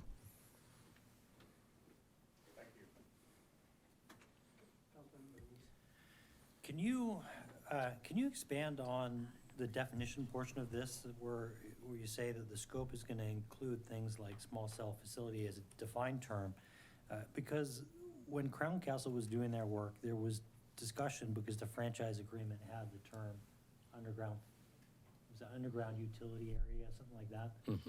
And that, in fact, a small cell site was put on a guy pole, which was in a neighborhood that was all underground utilities to begin with, which got us to the discussion about, well, what if you had a long plat, like the long plat, where underground utilities are contemplated? Could they come in a small cell franchise agreement and put a pole smack in the middle of the long plat? And the same kind of context could it happen in a park? Could you put one in the middle of Mercerdale? And then third, could you put one in town center? So can you maybe just refresh us on how adding any definitions may or may not impact any of that? Of course. The original thinking behind the definition reference in the agenda bill is really that our interim design standards ordinance reflects defined terminology that is no longer consistent with the FCC's new rule. And so simply in terms of bringing us into compliance with that new rule, presuming that the legal challenges are not successful, there's some clarification there. So that was the source of the reference in the agenda bill itself. As far as the underground utility district that I think you're alluding to, Councilmember, recall that T-Mobile deployment was prior to the adoption of the FCC's new rule. And we were managing this, as you said, under a franchise agreement. In that franchise agreement, we were actively working with Crown Castle to influence the location of the small cell itself. That's no longer, by and large, within our power to do. So the underground utility district itself wouldn't be a term I would expect in our permanent regulations. I would expect that Crown Castle or a similar vendor for small cells will want to locate small cell facilities in neighborhoods that are currently undergrounded from a PSE standpoint, meaning there are no PSE power poles overhead. I think part of our task with the Planning Commission and ultimately with the City Council is to determine what design option would look the best in that type of circumstance. My familiarity with Mercer Island is not as deep as the council's, but I think of the Lakes neighborhood. I believe that neighborhood has an underground utility. It is a long plat by way of reference as well. If Crown Castle or a similar small cell vendor wants to locate a small cell antenna within that neighborhood, I believe the city is barred from preventing the location of that facility. What we can influence is the design.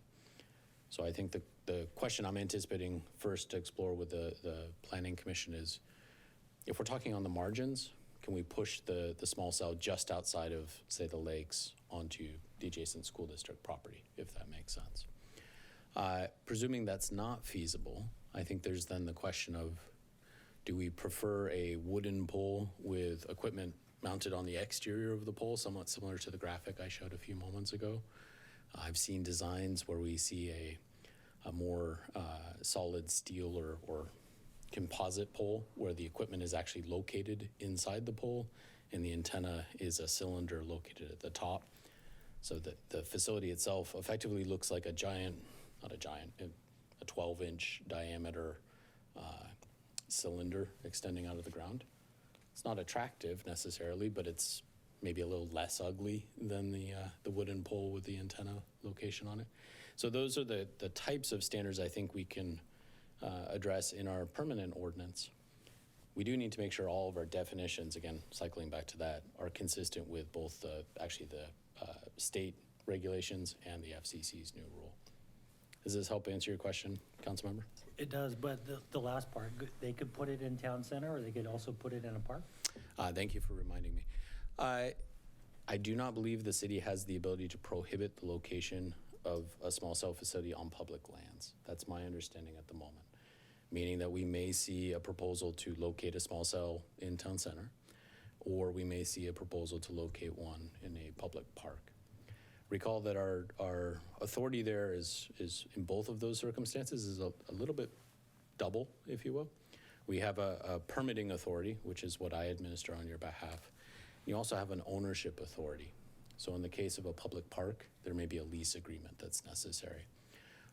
In terms of a permitting requirement, the same question is, what is the design and the development standard that we should apply?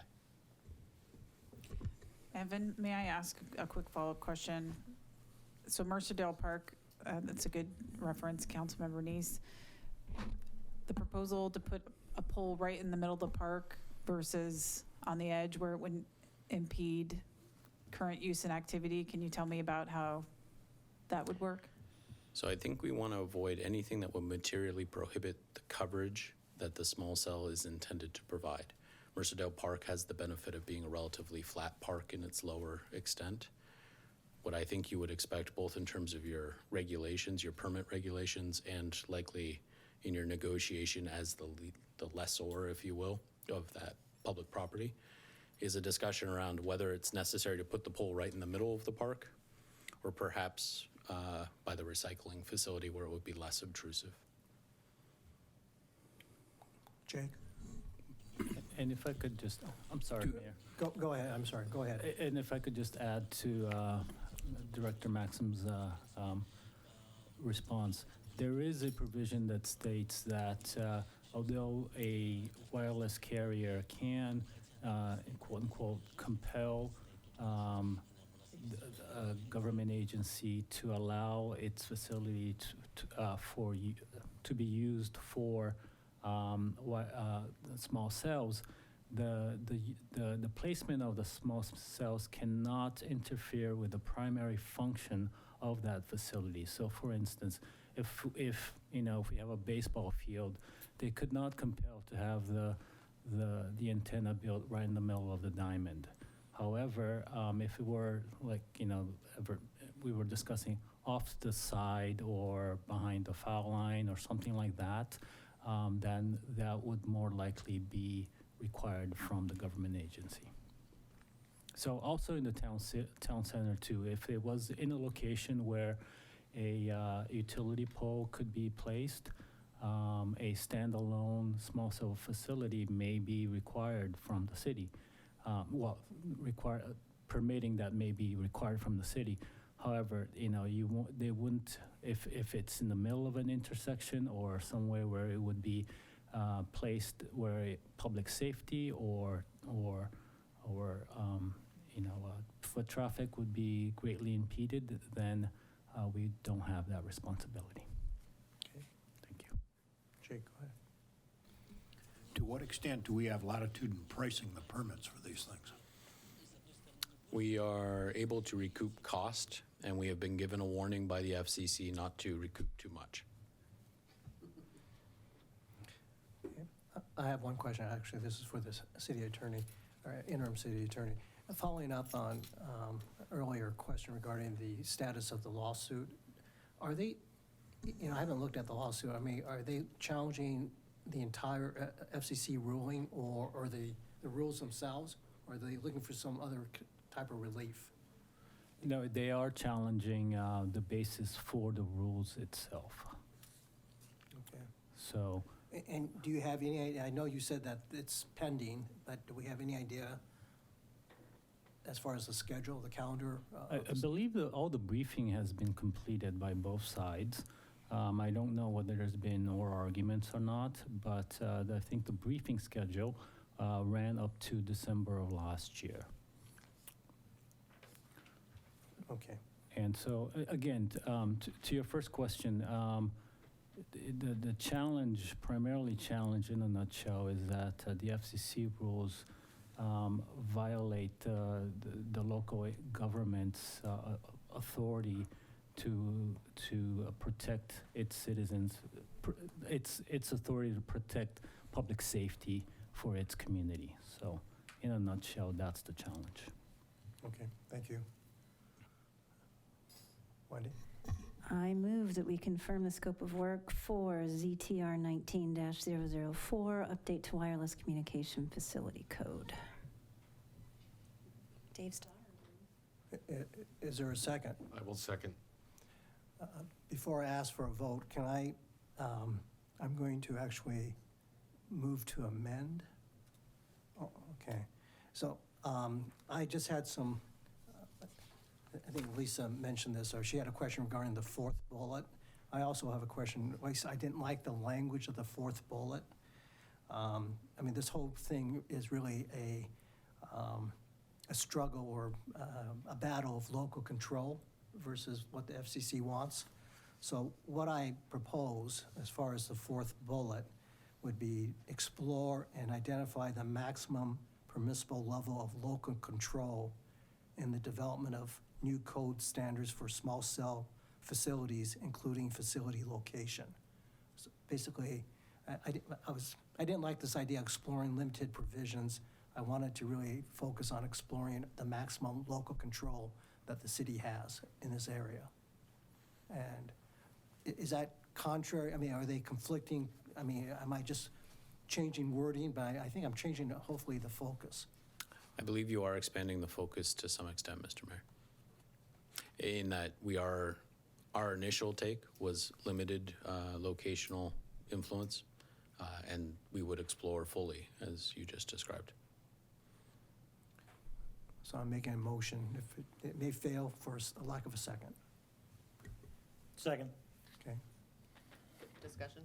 Yes. Yeah. So my concern was that even limited scope was going to be potentially getting us into trouble. And so an expanded scope, I'm just afraid could hang up these regulations, make them subject to legal challenge. I think we're going to be better off if we wait and see how the courts rule on this and confirm the extent of the preemption, the extent of our authority. We can always go back and revisit this, but I don't know that I would want to hang the Planning Commission up with doing something that maybe at the end to no avail. Okay. So I was almost going to propose eliminating the fourth bullet, and you would like to expand it, so we can kind of see that's the scope of the question, although I mean, I don't feel strongly about it. I'm just exploring it. Sure. Any other comments? Wendy?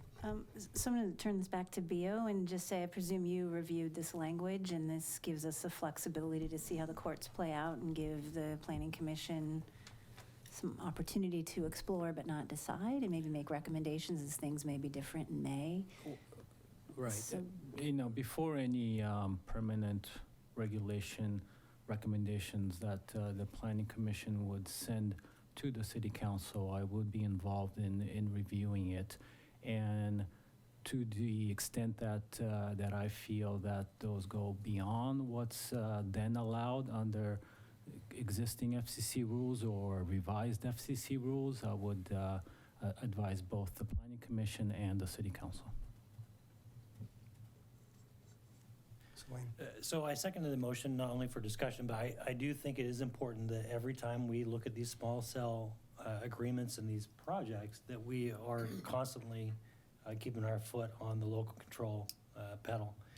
We're not talking about it now because nobody's threatened by it, but as soon as one of these comes in front of the public, we get letters from almost every single site saying why that pole shouldn't be there.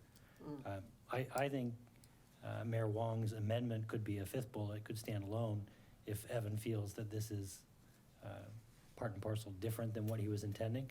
I think, Evan, and you could guide me on this, are you talking about when you say adjusting, where we prioritized in a franchise agreement things like trees had a priority over views, had a priority over arterials, that would be the type of adjustment that you would be seeking limited flexibility in?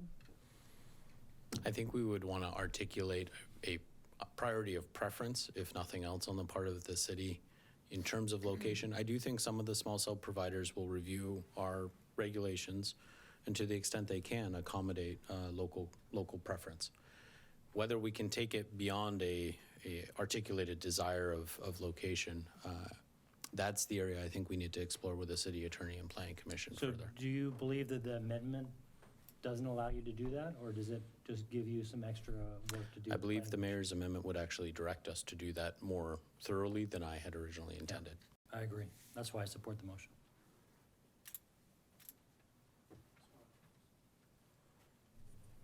Yeah, and again, I appreciate the comments from Salim.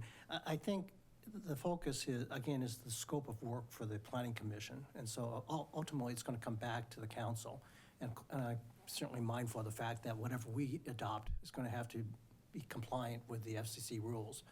But I just really want the planning commission, as they go through this process, to keep in mind the desire to have as much local control on issues, whether they're design or location, as we go forward. I'm glad we had this discussion because I'm now on your page.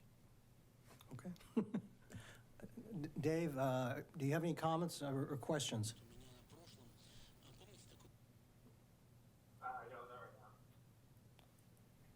Wendy?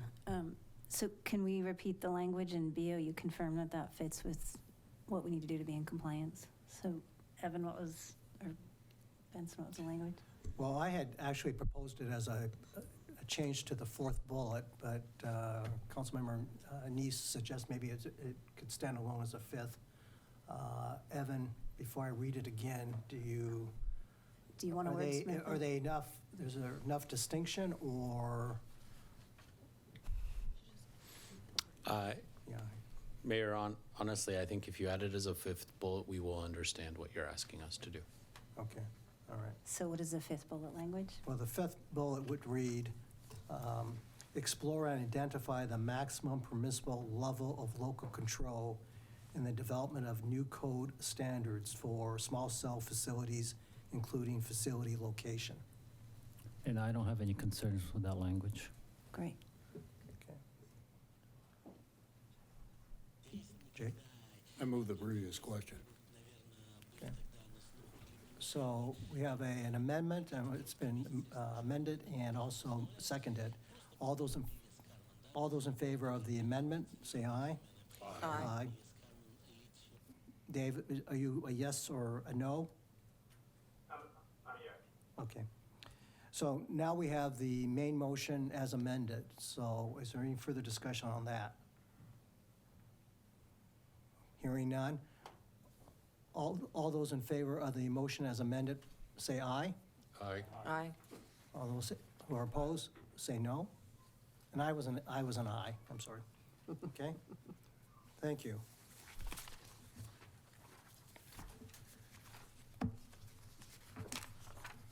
Okay, now we move to the second item of the regular agenda, Agenda Bill 5653, Rooftop Railings Code Amendment Ordinance Number 20C-1, first reading.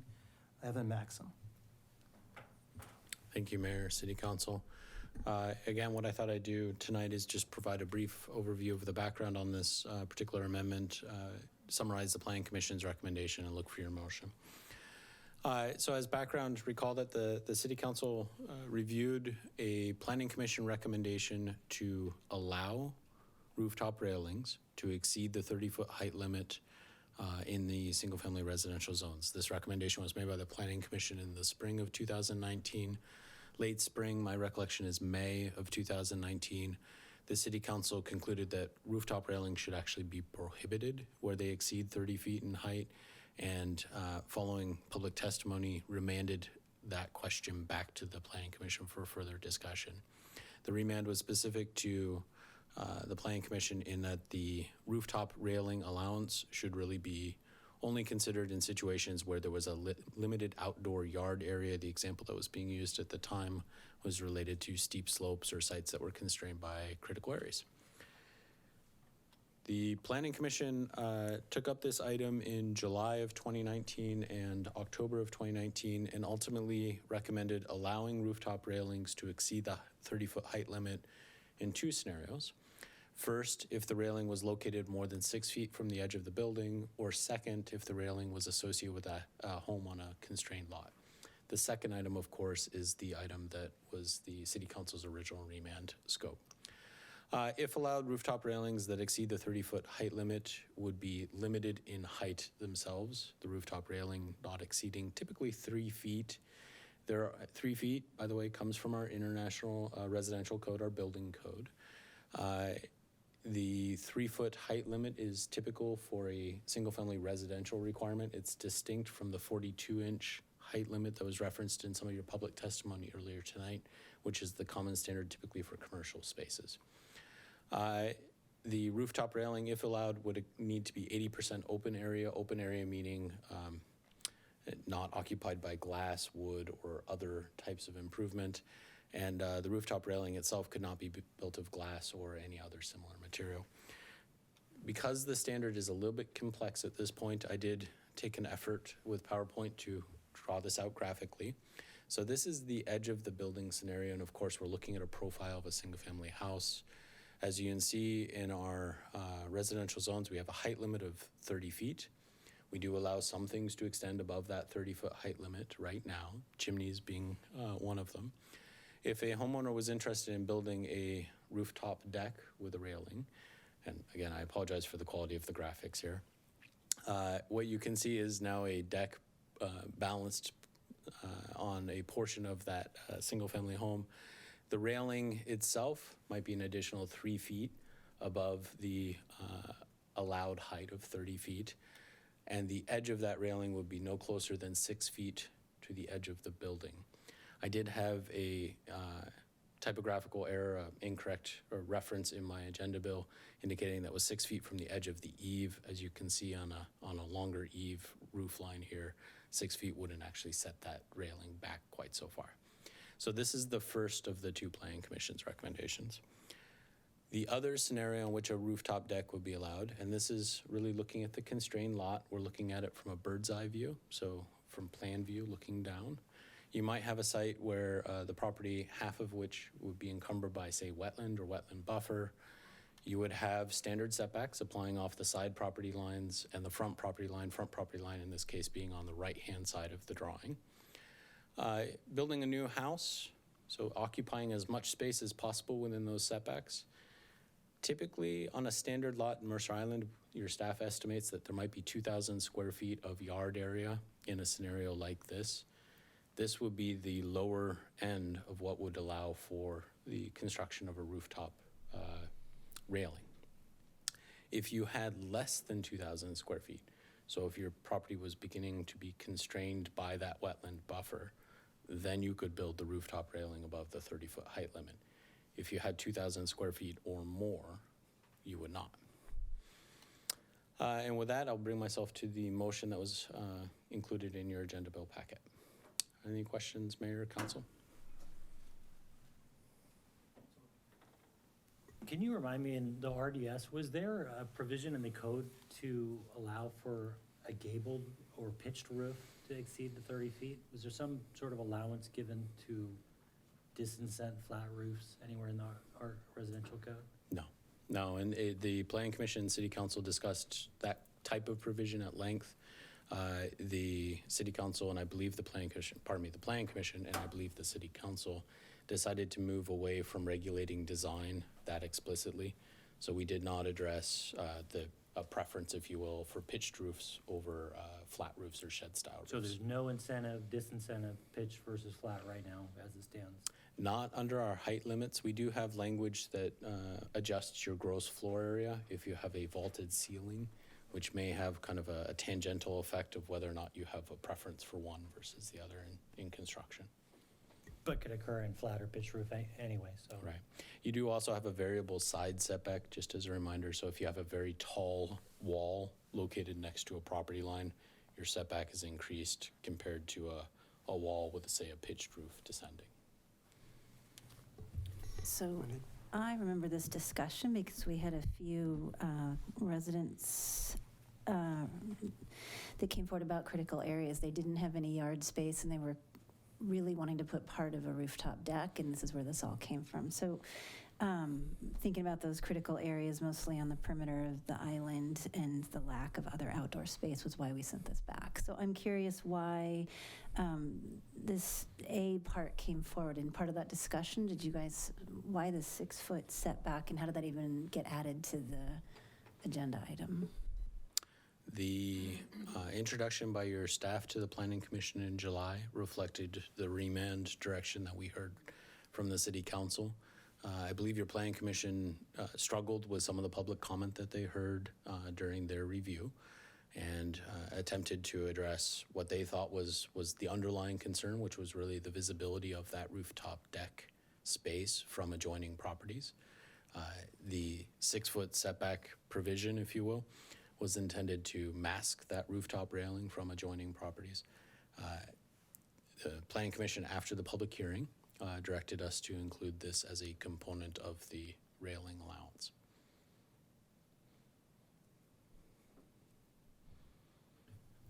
Evan, can you, if you know, I mean, do we have any idea how many homes or how many lots might be affected by this? By the allowance for a rooftop railing? Right. I don't really have a good gauge of how many property owners are actually interested in this particular provision. I know we've had public testimony from, I believe, 2, possibly 3 property owners requesting the allowance for the rooftop railing. So beyond that, Mayor, I don't really have a good gauge as to how desirable this provision is. Craig?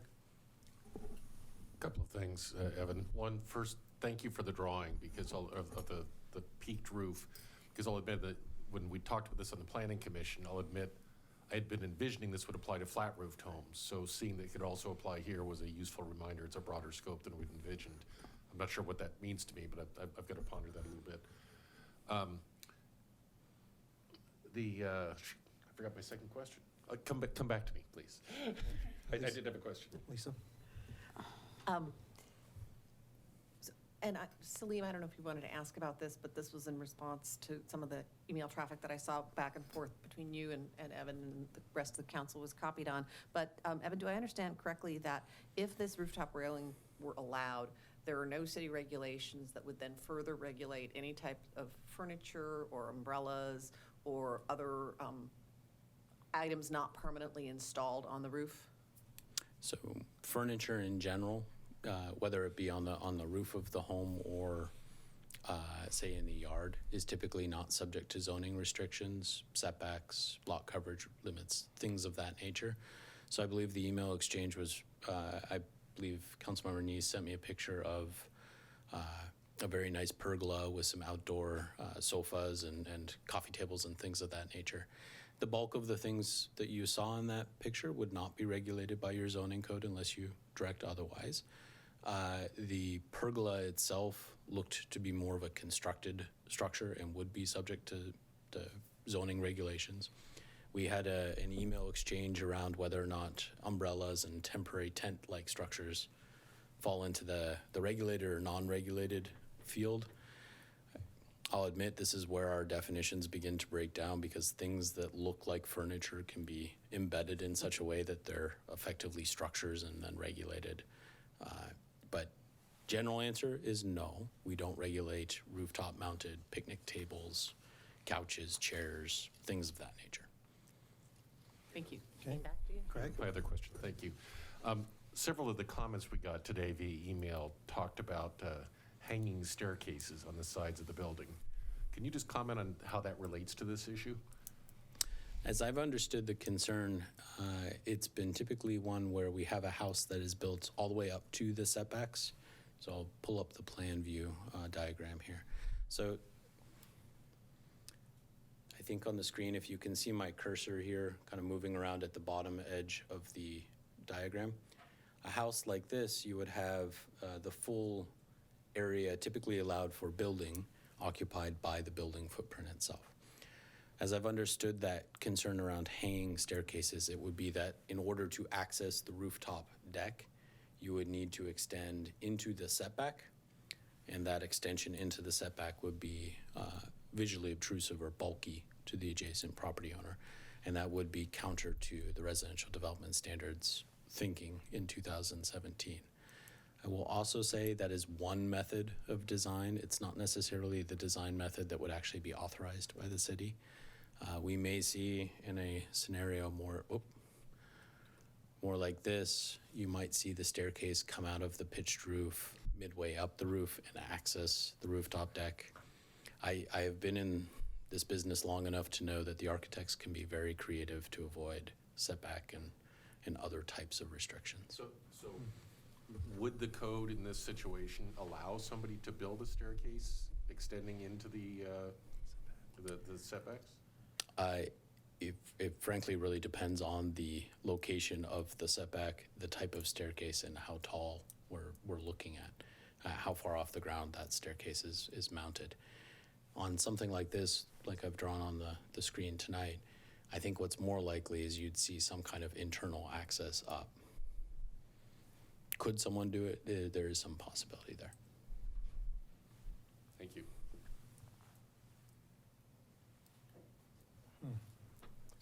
Go ahead, sorry. So would you say that by doing this and knowing that this affects houses that are constrained by slopes and critical areas, that this does provide an incentive for a flat roofed house, even though you've drawn this, but I was the one that asked the question, couldn't this be on a pitched house? And I assume this is the answer is yes, but it's absurd because but is this not providing an incentive if we do this to have more flat roofed houses, which we specifically worked to try and undo in RDS, was provide kind of an equal footing? I think there are scenarios that you could argue this creates that incentive. Again, the note of skepticism you'll hear from me at times is that I think you may even see these rooftop decks mounted on pitched buildings, pitched roof buildings. So the extent of that incentive is what I struggle with when you ask the question. By way of reference, we might have, say, 50 to 70 new home permits in a year. Some portion of those may eventually decide to have a rooftop deck. Whether or not there's enough forward thinking on the part of the home builder at the time of house construction to select a pitched roof versus a shed roof design is hard for me to gauge in any meaningful way. Wendy? So personal experience, having built in a critical area, we're going to have more flat roofs anyway because of slopes and streams and setbacks. It's already a constrained building lot, so this just allowed a little bit of flexibility for those homeowners to have any sort of outdoor space. I can tell you I don't have a yard for my kids to play in, and I'm not sure I would have put a rooftop deck anyway because they are more problematic than not. So I'm inclined to let this go and not support this. Lisa? Well, I was ready to make a motion, but Well, to if you actually want, go ahead. reject ordinance number 20C-01, period, full stop, because I just feel like all of the public comments raised excellent concerns. My concerns aren't safety so much, as I feel people are kind of personally responsible for their safety, but I do have concerns with the incentives these create and the basic circumvention of the building height limitation that this creates for an outdoor room and space. So I don't think it's worth pursuing. Second the motion. Any further discussion? Actually, do we need a motion to, if the intent or the will of the council is to let this thing just die on its own, do we need to have a motion? No, you don't need a motion. What? I made a motion. You can have a motion, but you don't need a motion if you're not going to adopt the recommended revisions from the Planning Commission. But since we have a motion, it's, Jake?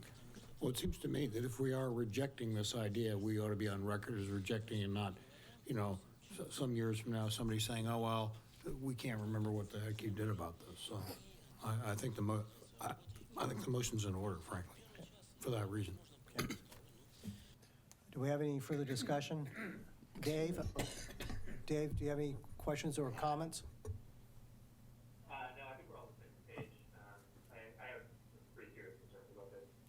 Okay, Wendy? So Evan, wasn't there some code we were trying to clean up with trying to do this in the first place? there's some uncertainty around, So don't we the- have to fix some code? That was the whole point of this. The question in May of 2019 is whether or not rooftop railings were similar to other appurtenances allowed above the height. The city council did answer that question. You said no. This would walk back your no a little bit if you decided to adopt the ordinance. So rejecting this takes us back to May and we're done. Right. Got it. Okay, any further, Greg? Yeah, I'll just say, I sat through a lot of this discussion on the Planning Commission and participated in it. I'll admit that where I am now is I've grown since then somewhat uncomfortable with the 6-foot setback idea as an exception. I'm not sure that would be enough if we did have a setback rule like that. But the other option of the constrained lot, I do have great sympathy for people that live on the steep slopes or wetland encroached lots where they really don't have a lot of option for useful outdoor space. And this struck me as a reasonable accommodation for the relatively small number of homeowners that have such property. So while I don't support the 6-foot thing, I think I do support I would like to see this go forward without the 6-foot rule, so just the constrained lots provision. Okay, well, we have a motion and a second. Is the motion, Deb, do you have that? I have the motion, the second. What I'm wondering is if Councilmember Reynolds is offering an amendment to the motion or an alternative. Wouldn't it be appropriate to just vote on hers and then consider an alternative motion if in the unlikely event that it fails? I think I might be the lone voice here. So, okay, so you're declining to amend at this point, okay. Deb, can you reread that motion? Do you have it? Councilmember Anderall's motion was simply to reject ordinance number 20C-01, seconded by Councilmember Neese. Okay. All those in favor of that motion, say aye. Aye. All those opposed? Nay. Aye. Oh, so, Dave, I suspect there's a delay, so I just want to make sure. Are you voting in favor of the motion to reject, or are you? Opposing. Yeah. Okay, thank you. I'm voting in favor of the motion. Thank you. Okay, so it passes 6-1. All right. Thank you. Thank you, Evan. Thank Now we move on to other business and the planning schedule. Interim City Manager Jesse Bond. Good evening, Mr. Mayor, members of the council. Just a quick reminder on your planning schedule. It is planning session week. The council will be convening on Friday at noon at the Mercer Island Community Center. The agendas went out on Friday, this last Friday, so you should have most of your packet material. I do have a couple items we'll be adding on Thursday. So we'll be meeting on Friday from noon to about 4:15, 4:30, and then back on Saturday from 8:30 until 5:15, 5:30. We have a very aggressive agenda, as some of you have noted, a lot of material to cover over that day and a half, so I look forward to our time together. I have one little somewhat silly housekeeping item. We typically take a photo of the full council. We took a lot of photos at the last meeting, and unfortunately, they did not turn out as a great group shot. So we need to identify a time, probably in February. Deb is actually going to work on this. We'll bring in a photographer. We'll do new headshots. We will do a new council group photo. So this is just a reminder. I do need to know about absences because we'd like to schedule the photos on a day that everyone's going to be here. I think I'll start. Well, one more comment about the planning session, the planning schedule. You'll note the calendar looks a little light as we get out into the year. That is because a number of items have not been calendared yet. We do want to get through the planning session and hear from the council in the event there are any changes that you have consensus on regarding our work plan. That is all I have to say on the planning schedule. Sorry, mixing those up. Are there any council member absences to report? Yes, I will be absent on March 3rd. Anybody else? Oh, go, Craig? I will be, excuse me, absent at the same time. I'll be in Ethiopia. I will be attempting to dial in if it's possible, but I do not know if there's cell reception where I will be. I will make no attempt to dial in. All right, anybody else? Okay. Next is council member reports. Let's start. Craig, do you have anything, any reports at this point? Nothing to report. Lisa? No. Celine? Jake? No. Wendy? Aren't you going to talk about the orientations or? Elected? So for you new council members, next week on the 30th, PSRC is having an orientation for newly elected, so you can learn how PSRC works and all the funding that comes through there, as well as the planning. Afterwards, SCA is doing a training and then a reception at Ivar's from 4 to 6 downtown Seattle. So if you can spare any time that day, it would be worth coming down. May I ask a question in response to that? Sure. One thing that has perhaps surprised me and perhaps shouldn't have since becoming elected is the fact I feel like I get an invitation to an event of some sort about every day now. And I've never been that popular before. Welcome to public service. I would welcome some guidance from other council members as to which events are really very helpful for purposes of networking or learning. So does this one fall in that category? Jesse, do you want to take that one? I would recommend that that would be a good opportunity for you to attend and learn a little bit more about SCA. If that timing doesn't work, then I would certainly encourage you to attend one of the SCA evening events this year. And you have a couple of folks that go pretty regularly, and I'm sure they would be happy to welcome you as their guest and introduce you to the folks that attend. We are in the process of trying to invite the executive director of SCA, Tiana Dawson, to come here just to give an overview about SCA itself, and so that we can, it'll be a good introduction. And so, one thing I just wanted to mention, I was told that every one of us should have received this, okay? So if you didn't, let me know and I'll forward you a copy. But K4C, which Mercer Island's a member, they have started sending out newsletters, okay? And you should have received a newsletter on January 16th. And basically, it's coming from King County itself, but they're highlighting the things that K4C is doing, and more importantly, also identifying how elected officials can get involved. So if you don't see an email from King County on January 16th, let me know, and I'm happy to forward that to you, okay? Oh, well, it's the King County Climate, what is the first Climate Change Collaboration. King County Climate Collaborative. 16 cities and some ports trying to work together to address climate action.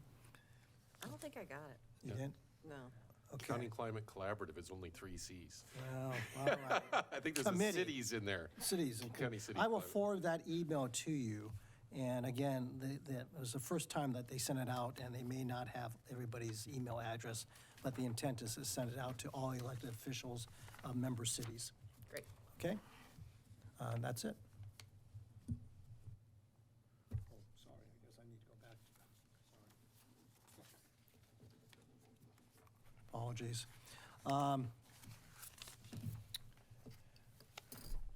The City Council will now recess into executive session for approximately 1 hour and 45 minutes to evaluate the qualifications of an applicant for public employment or to review the performance of a public employee and to discuss with legal counsel litigation or potential litigation to which the city is or is likely to become a party when public knowledge regarding the discussion is likely to result in an adverse legal or financial consequence to the city pursuant to RCW 42.30.110, paren 1, close paren, paren G, close paren, and paren I, close paren.